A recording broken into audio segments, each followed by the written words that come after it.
few different ways you could do it. You could do it the geometry route. So if I have a sphere here, I could just take the geometry. So let's take this kind of area right here. I want to add a stripe. I'll just extrude it and pull it out slightly. Done. There's our stripe. Pretty simple. Now it is a 3D stripe, so it actually has depth to it. So that's one way we could do it. What if we wanted to just add a color to a stripe, or like just a color to this? Well, we have a few different ways we could do it. We could either add a texture or just color the faces. The easiest way for a simple sphere is just to color these faces. So I could right click on these faces. Let's assign a new attribute or a new material. I'm going to assign, let's say, a Lambert. This is just a very default material, and change the color. Done. There you go. You've got a stripe. Okay. But what this is doing is it's just coloring the individual faces. So I could even just like select random faces here and then assign a new material like that.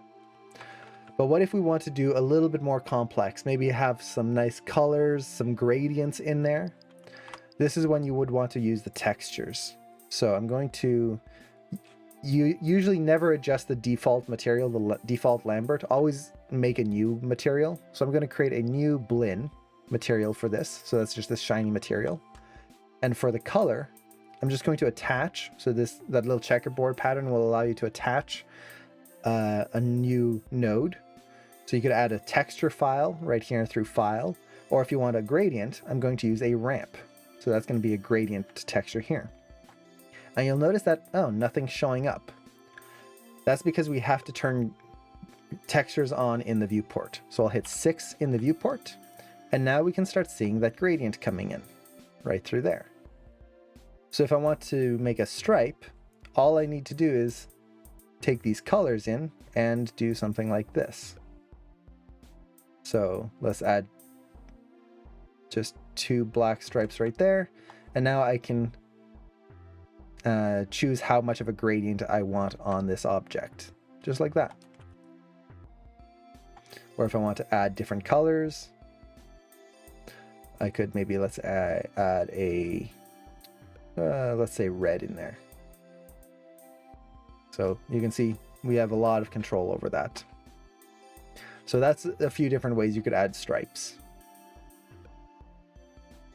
Now, the big thing with adding a texture like this is it's going to depend on your UVs, the layout of the object. If you're using a base object like a sphere like this, you're all good. If you modeled something, this is not going to work. So for example, if I start extruding, let's extrude these faces, things are going to start looking weird. So let's do another extrusion. Let's take this and extrude this out. So we made this weird like thing. If I start affecting that texture here now, you'll see that it kind of starts acting a little funky. These areas don't have UVs, so they're going to be a little messed up. And you can start getting a lot of weird issues. Now, for something like this, it's going to be hard to get a situation where it's totally weird.